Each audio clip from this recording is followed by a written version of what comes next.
para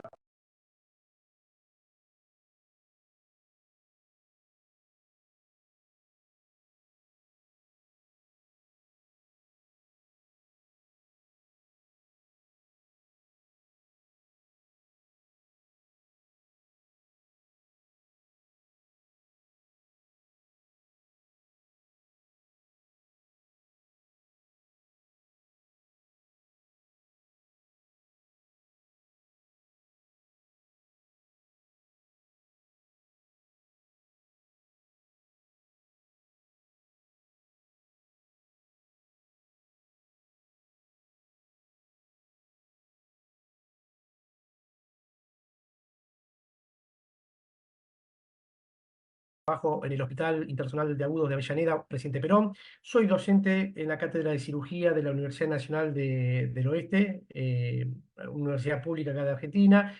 Soy docente de la especialidad de periodoncia de la Universidad Abierta Interamericana y docente titular de la Cátedra de Clínica Integral y Cirugía de Adultos 1 también de la UAI de la Universidad Abierta Interamericana. Aparte, dicto cursos en el Colegio de Odontólogos de la provincia de Buenos Aires en el Distrito 2, que es también donde el año pasado nos visitó Carlos. Vamos a comenzar con el tema de hoy.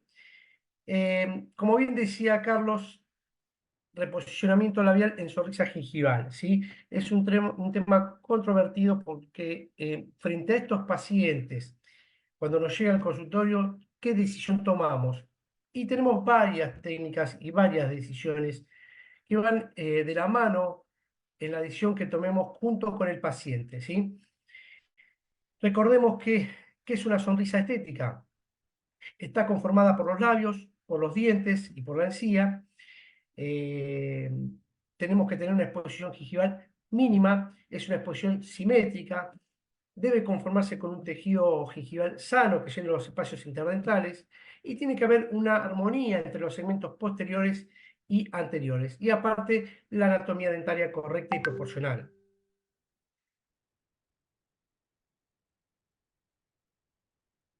Diagnóstico. ¿Cómo vamos a diagnosticar? Primero, la longitud del labio superior en reposo, exposición de los incisivos superiores en reposo, cantidad de exposición gingival durante el descanso, al hablar, al sonreír y al reír. Acá donde decimos sonreír y reír no es lo mismo, sino que es cómo extendemos los músculos elevadores de la sonrisa. No es lo mismo una sonrisa leve que una sonrisa mucho más intensa. Luego, otro marcador que tenemos es la línea de la sonrisa. Y otro, por último, es el margen gingival, en lo cual debemos eh, también prestar mucha atención, ya que muchas veces, aparte de tratar la sonrisa gingival, de acuerdo si es una erupción dentaria pasiva, también podemos tratarlo con otro tipo de tratamiento. Dividimos la sonrisa gingival en tres partes. Una sonrisa gingival baja, que es cuando se expone menos del 75%, una media, cuando se expone entre el 75 y el 100% de los dientes, y una sonrisa gingival alta, cuando ya exponemos más del 100% de los dientes. PEC lo que hace es considerar que la sonrisa cuando hay una exposición de la encía por más de 2 milímetros, para tal efecto podemos clasificar esta alteración en 3 grados. Grado 1, cuando se expone de 2 a 4 milímetros del borde gingival.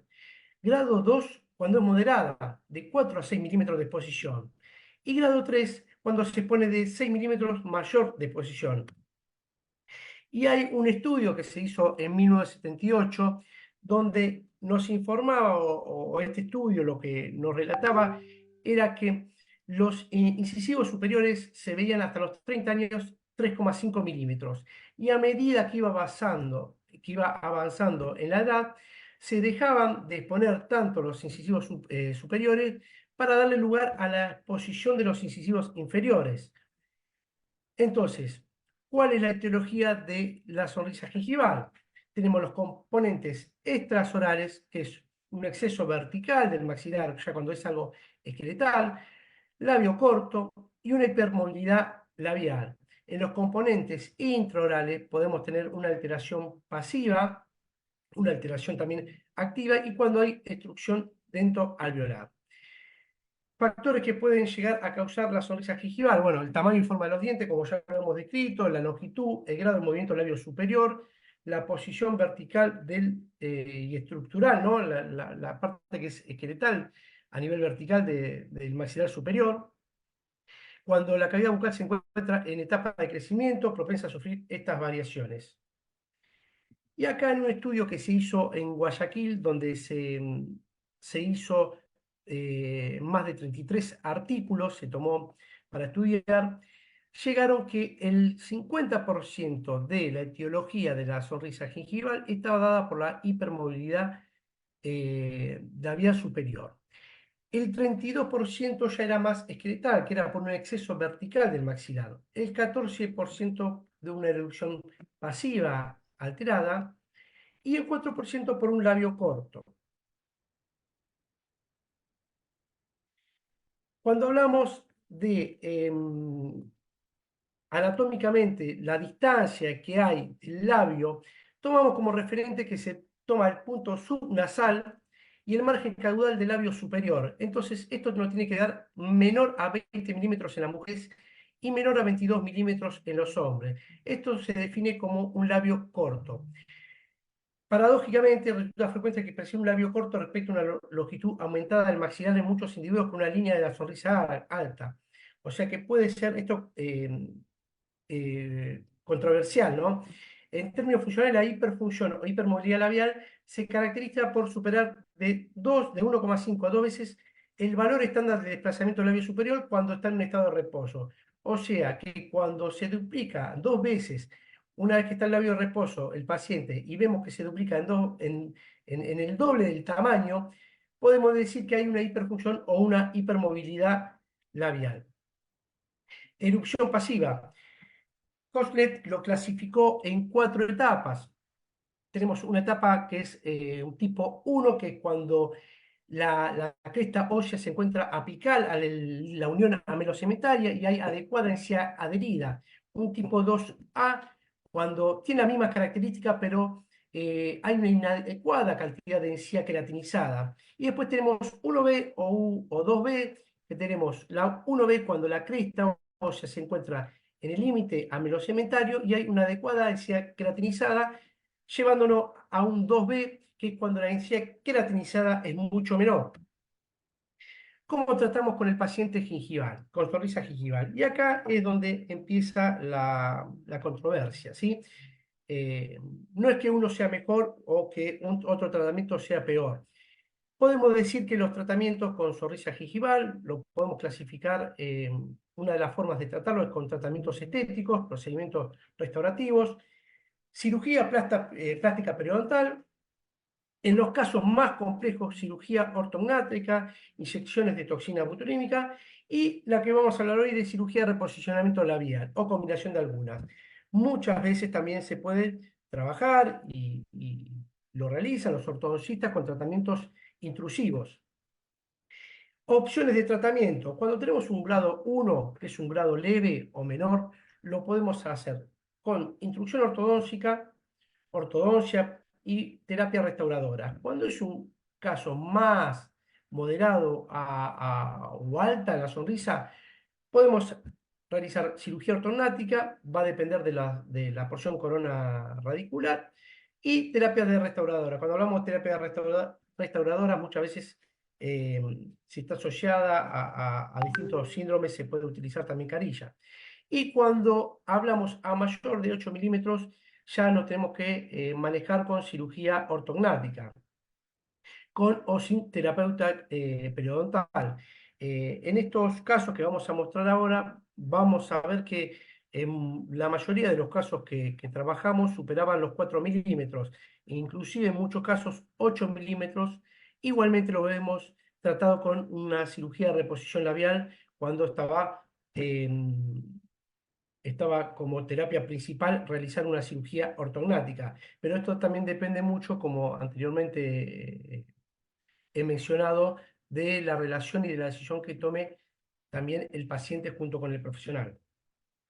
Lógicamente tenemos que saber y tener en claro todo el sistema microscópico de la encía, todo el sistema de los músculos de la sonrisa, especialmente el elevador del labio superior y todo el sistema anatómico con respecto a lo que es la irrigación y la irrigación de los maxilares. Técnica de reposición labial, ¿sí? Es una técnica que arranca en el año 1973, una técnica, la llamamos cosmética, ¿no? Que la introduce Rubinstein. Su finalidad era reducir las medidas de la exposición gingival, restringiendo una tracción de los músculos elevadores del labio superior, eliminando una banda de mucosa vestibular del maxilar, realizando un colgajo de espesor parcial entre la línea mucogingival apical y la musculatura labial superior, para luego suturar y lograr un vestíbulo más corto. Hubo varias modificaciones a lo largo del tiempo, donde algunos autores decían que esta banda que debíamos retirar de la mucosa tenía que ser el doble, ¿no?, del tamaño que nos daba de exposición labial. Perdón, de exposición gingival. O sea, si nos daba 3 milímetros de exposición o 4 milímetros, lo que debíamos retirar sería 6 u 8 milímetros para que tengamos y lleguemos a la finalidad de lo que queríamos lograr. Em, Otra de las medidas que se fueron adoptando o de las técnicas que se fueron a través del tiempo era tratar de lograr que no haya recidiva, que es una de las mayores preguntas que nos hacemos los odontólogos que realizamos este tipo de cirugía y nos preguntamos si eh, con el largo del tiempo, al tiempo, si puede volver a aparecer este tipo de exposiciones gingivales. Y ahora vamos a ir a los casos clínicos. Le comento un poco como hemos hablado anteriormente con Carlos. Estas cirugías se realizaron la mayoría en el Hospital Presidente Perón. Son pacientes que vienen de bajos recursos, donde lo que tratamos de comparar es frente a un estudio que se hizo en Guayaquil, como anteriormente he mencionado, sobre una revisión de 33 artículos, y ver si los mismos resultados que se obtuvo en este estudio no lo comparamos y nos están dando los mismos resultados a medida que vamos realizando las distintas prácticas quirúrgicas. En este caso en especial, es un caso que se realizó en el 2019, fue el primer caso, donde podemos observar una exposición gingival alta, donde también tenemos coronas filtradas. Nos da un tamaño de 9 milímetros de exposición. Lo que primero se marca es la línea mucogingival, lo marcamos con un fibrón, es el límite que queremos llegar. Nos podemos extender de canino a canino o muchas veces nos podemos también extender a nivel de los premolares. Y hay distintas técnicas, como anteriormente he mencionado y vamos a ver en el transcurso de la presentación, técnicas donde la banda de encía que se retira es una banda rectangular y en otras, de acuerdo al frenillo, se puede utilizar un retiro en una forma más elíptica.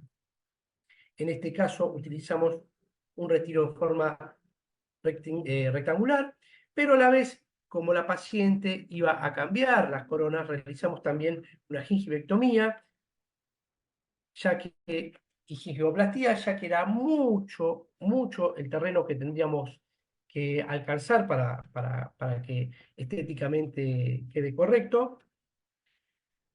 Una vez realizadas las incisiones, se retira el fragmento de este trayecto y cuando suturamos, lo primero que se hace son 6 puntos de sutura, uno medial para traccionar y comprobar el labio si logramos obtenerlo, el resultado que queríamos, y después para disminuir las tensiones se hacen 2 puntos más lateral.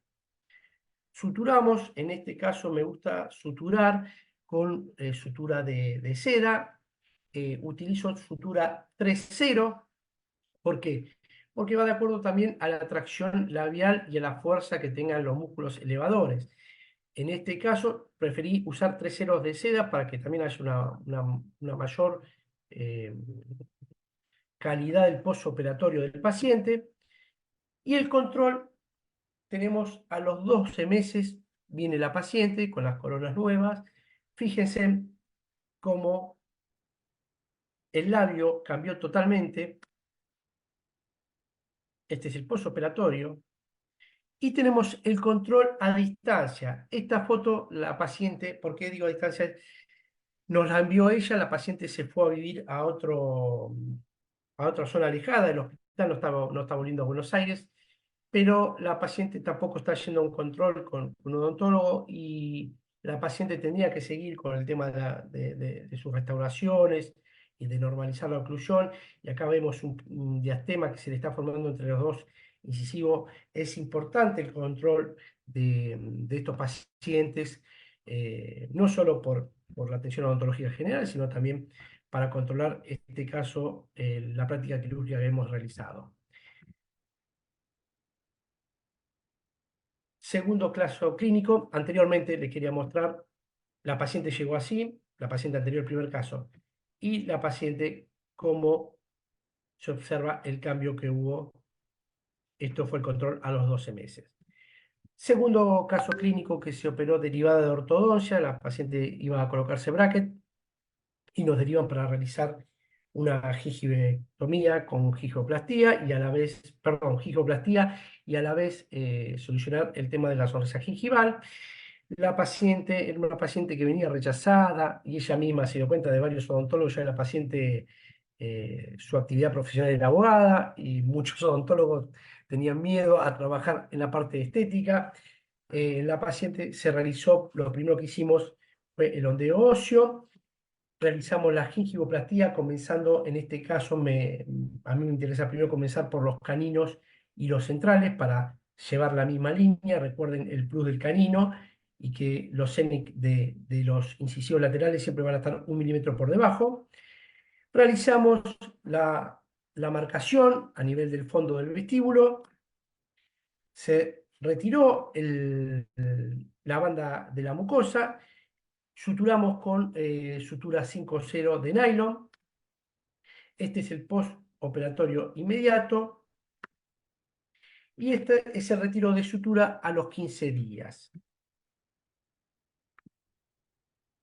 Acá tenemos el control a los 15 días. Y acá tenemos el antes y el después. Muchos colegas preguntan cómo es el postoperatorio, qué indicaciones le damos.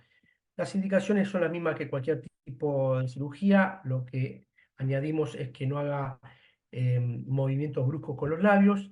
Se receta antibióticos, se receta analgésicos y depende el tramo de que nosotros nos estiramos o que incidimos apicalmente hacia la musculatura, es si le indicamos o no algún tipo de corticoide inyectable. ¿Por qué? Porque cuando más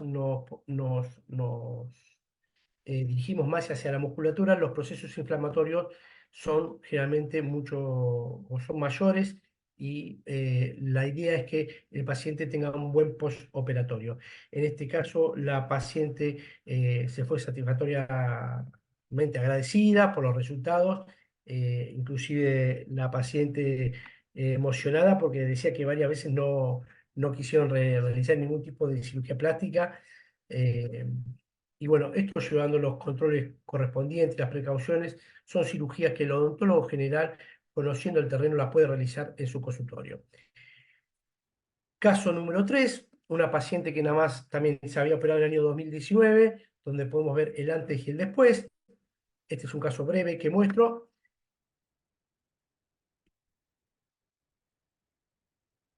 Aguárdame un segundito.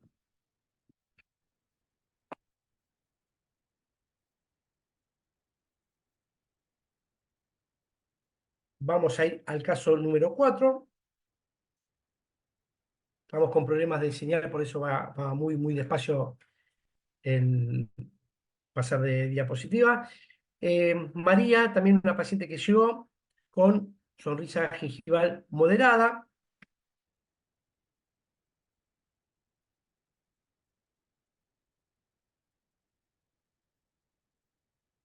Podemos observar moderada de 6 milímetros, recordemos de 4 a 6 milímetros moderada. Podemos observar las fotografías laterales, de frente.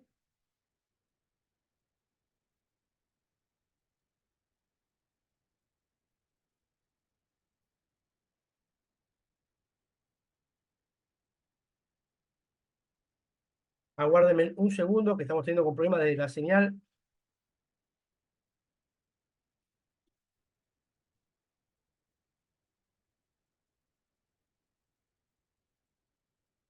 Bien.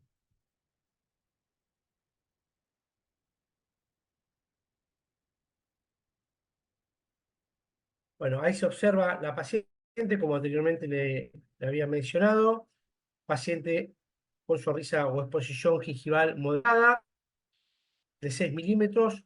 Lo mismo, en esta paciente lo que hicimos fue combinar la cirugía de reposición labial con una gingivoplastía. Se realizaron las mediciones correspondientes, se realizaron el ondeo óseo. Comenzamos, como o en mi caso, particularmente me gusta siempre primero por las piezas, por los caninos, luego con los centrales para llegar a la misma línea que entre los incisivos centrales y el canino, luego los laterales, y lo que hicimos fue con una piedra hacer como una gingivoplastía en los bordes marginales para mejorar la estética. En este caso, lo que podemos observar que la incisión que se realizó de acuerdo a la inserción del frenillo no fue rectangular, sino fue una incisión elíptica, que es una de las técnicas que fueron modificadas luego de la técnica de Rubinstein de 1973. Se sacó el fragmento en un solo tramo. Acá pueden observar que se hizo una incisión parcial. Traccionamos la musculatura para ver si obtenemos el desplazamiento que queremos lograr.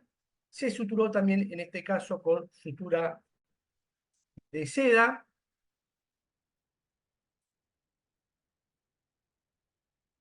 Esto es el postquirúrgico inmediato.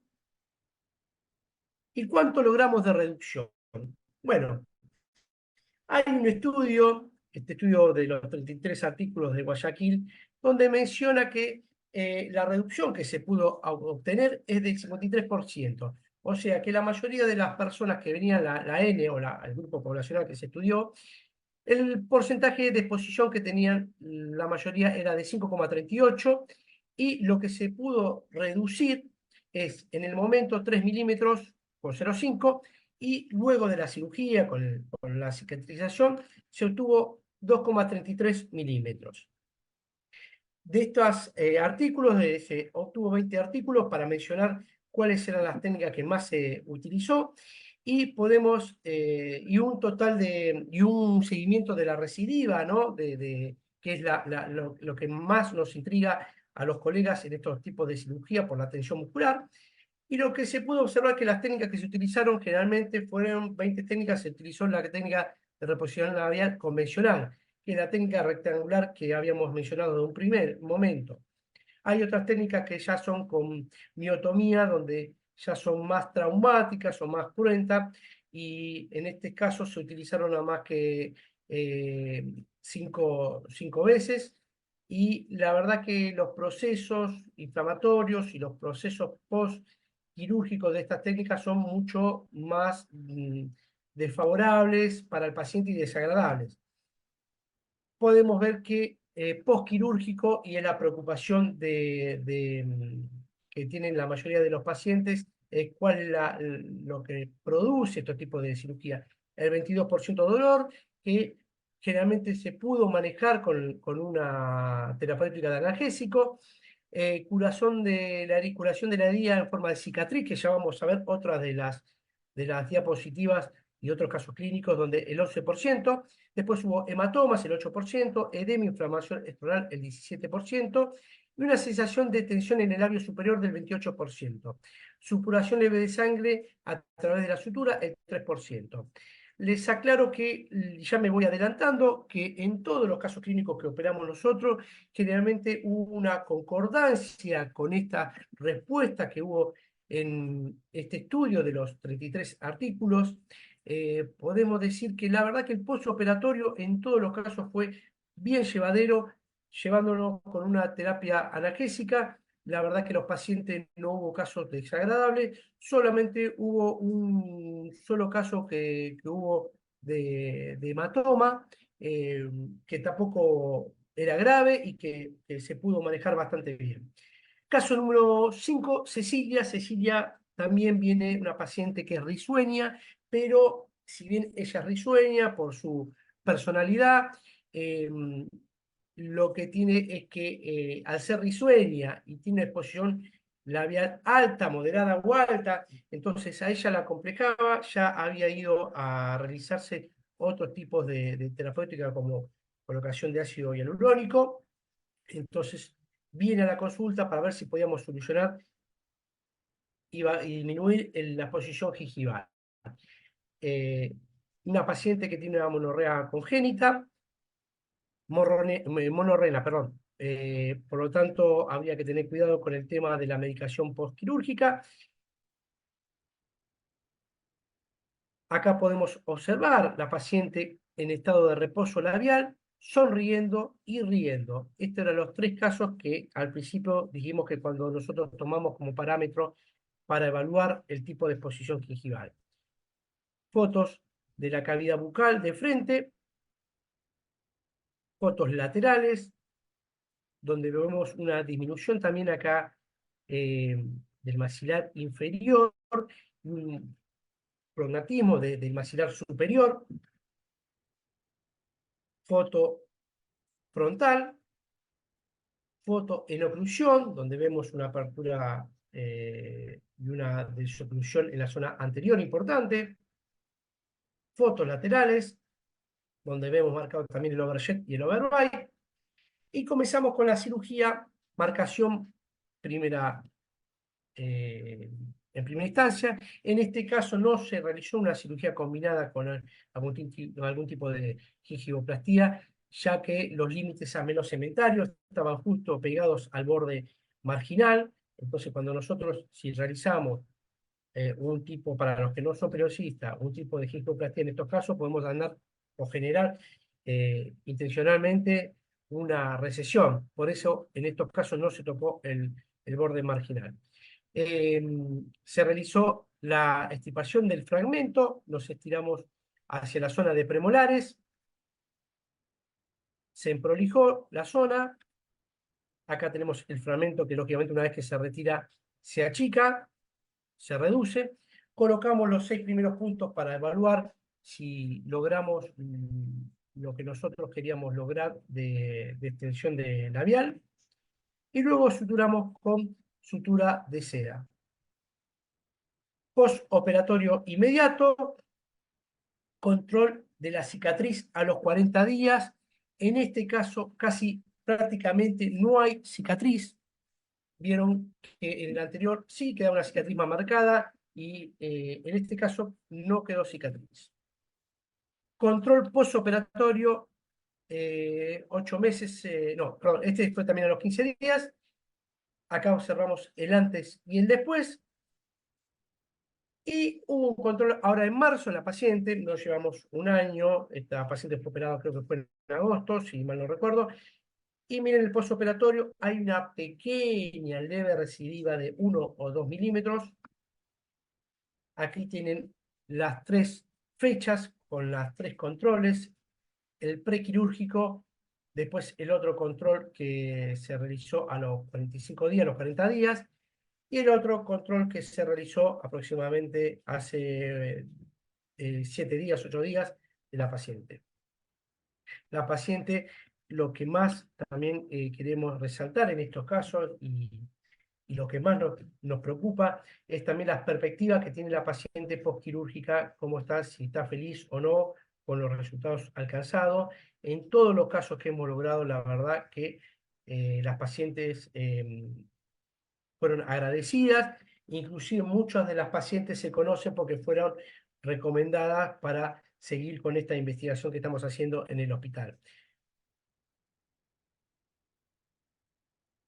Pueden observar la cicatrización, luego de 6 meses, poco más de 6 meses, 8 meses. Y vamos con los últimos casos clínicos. El nombre es Natalia, también 45 años. Esto también hay que observar cuando la paciente le tomamos esta fotografía y tomamos los parámetros cuando le pedimos en reposo, cuando le pedimos reír y sonreír, van a ver que en este caso de la paciente tiene un leve descenso del labio a nivel del lado izquierdo. Entonces, cuando hacemos la cirugía también tenemos que basarnos en esto eh, desequilibrio o asimetría que hay para ver si sacamos o retiramos más de un lado que del otro. Paciente también de bajos recursos, con las fotos laterales, lo mismo que la paciente anterior, con una oclusión en la zona anterior sin contactar. Paciente que hacía mucho que no visitaba el odontólogo, donde podemos observar también una amalgama filtrada, la cual la paciente no quiere retirarla ni cambiar la estética en esa parte del premolar. Podemos observar que la paciente en este caso tenía 5 milímetros de exposición.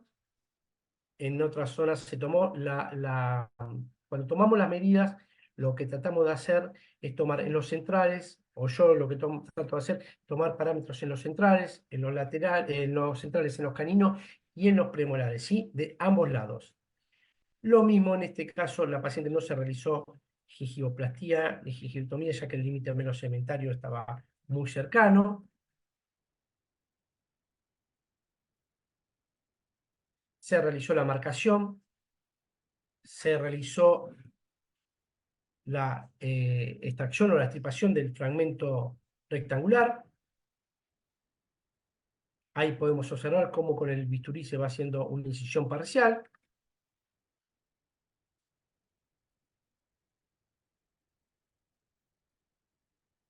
Una vez retirada, confrontamos el labio hacia la zona incisal para ver si logramos acceder. La cantidad de tejido de ancho que se estipó acá, teníamos 5 de posición labial.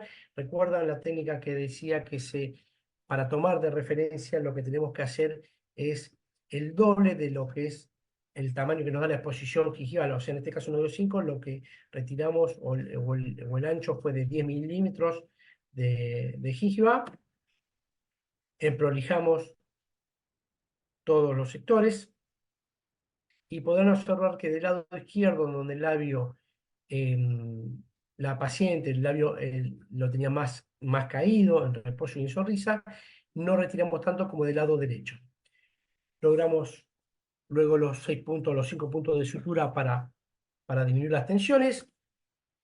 Suturamos. Paciente post-quirúrgico, control post-quirúrgico inmediato. Aquí tenemos el antes y el después de la paciente. Y este control se hizo, la paciente nos envió la foto ya que no estaba cerca del hospital donde se lo realizamos y donde podemos observar que ya la cicatriz en este caso fue un poco más marcada que la paciente Cecilia, que fue el paciente anterior. Y bueno, vamos a las conclusiones.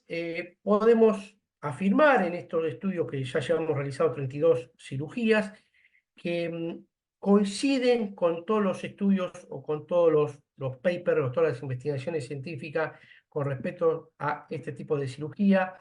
Eh, Tenemos que diagnosticar previamente para verificar qué técnica es la adecuada o si realizamos modificaciones o no en la cantidad de tejido a extirpar o si la realizamos combinada o no con algún tipo de gingivoplastía o gingivectomía.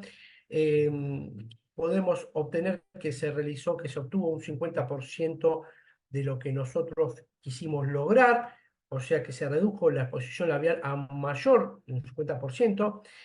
El postquirúrgico en todos los pacientes coinciden con el análisis de las 33 bibliografías repasadas, donde la verdad que generalmente hubo un postquirúrgico adecuado y llevadero para los pacientes, llevadero con la farmacología. Eh, Estos mismos pacientes, como dije anteriormente, recomendaron a otros pacientes que iban viendo que tenían familiares o amigos o en la calle o vecinos que veían con la misma patología.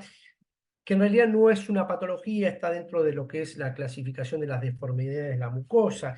¿Sí? Recordemos que hoy la estética, eh, lamentablemente, en muchos casos, es un factor psicológico, el cual puede producir un bajo autoestima en muchos pacientes que tienen sonrisa gingival no sonríen en las reuniones sociales.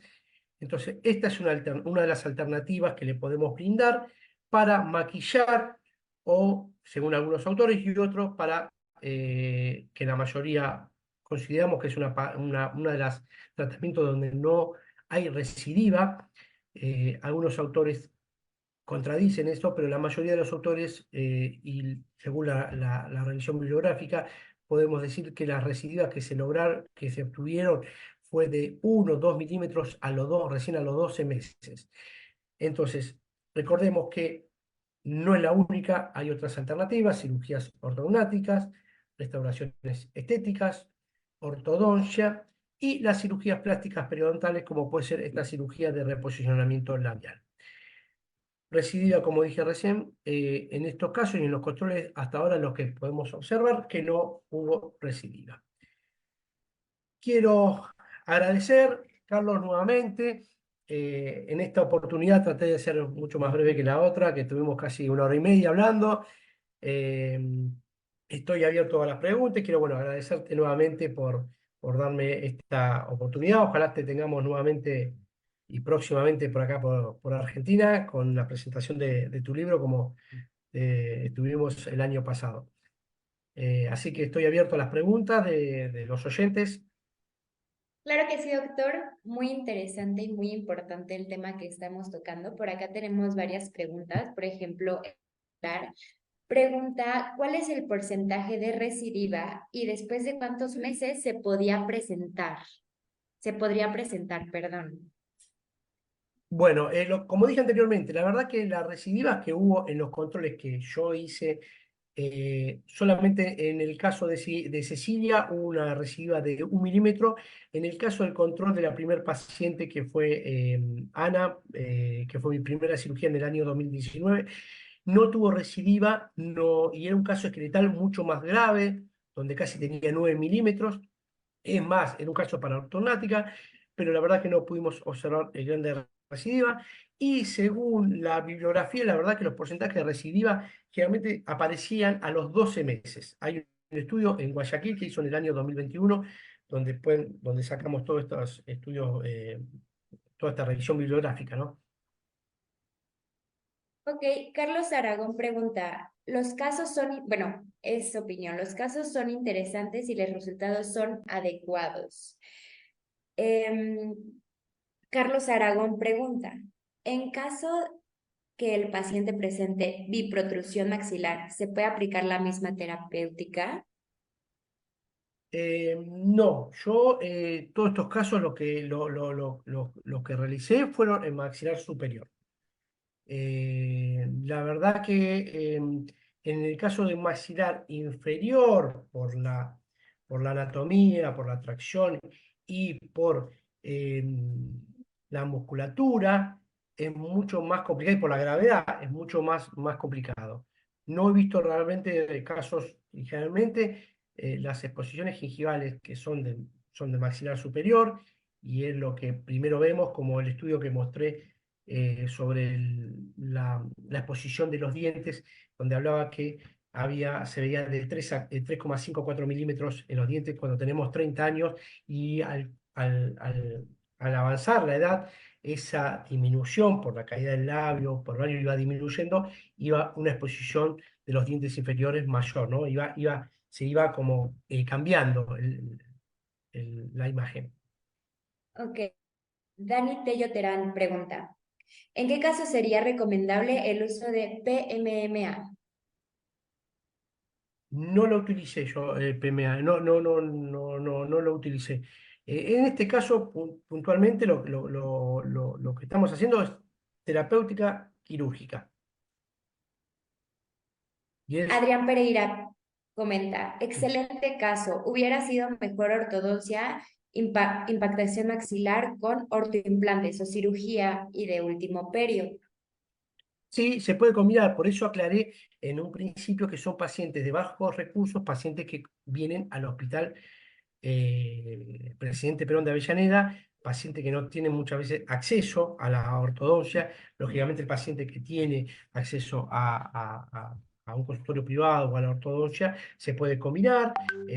Siempre trabajamos en conjunto con los ortodoncistas, lógicamente, pero estos casos son eh, pacientes donde necesitan una resolución rápida, ¿sí? Donde capaz no pueden esperar el tratamiento, pacientes donde vienen con una demanda emocional, y pacientes que hasta ahora, en todos los casos que operamos, la satisfacción del paciente fue positiva. Sí, doctor, muchas gracias por habernos expuesto este gran tema. Le agradecemos mucho. Este es su casa, ya sabe que Perio MX siempre lo va a hacer. Y pues nada, ¿algo que quiera anunciar? No, simplemente cualquier pregunta, cualquier duda, me pueden seguir en las redes como Ángel Ariel Monteagudo o Odontología Ariel Monteagudo. Cualquier pregunta la pueden hacer por privado, no tengo ningún o inquietud, no tengo ningún problema en responder, así que estoy abierto a cualquiera de los colegas que quieran interactuar o si quieren, necesitan que les envíe información, bibliografía. Estamos a disposición de todos los colegas de Latinoamérica.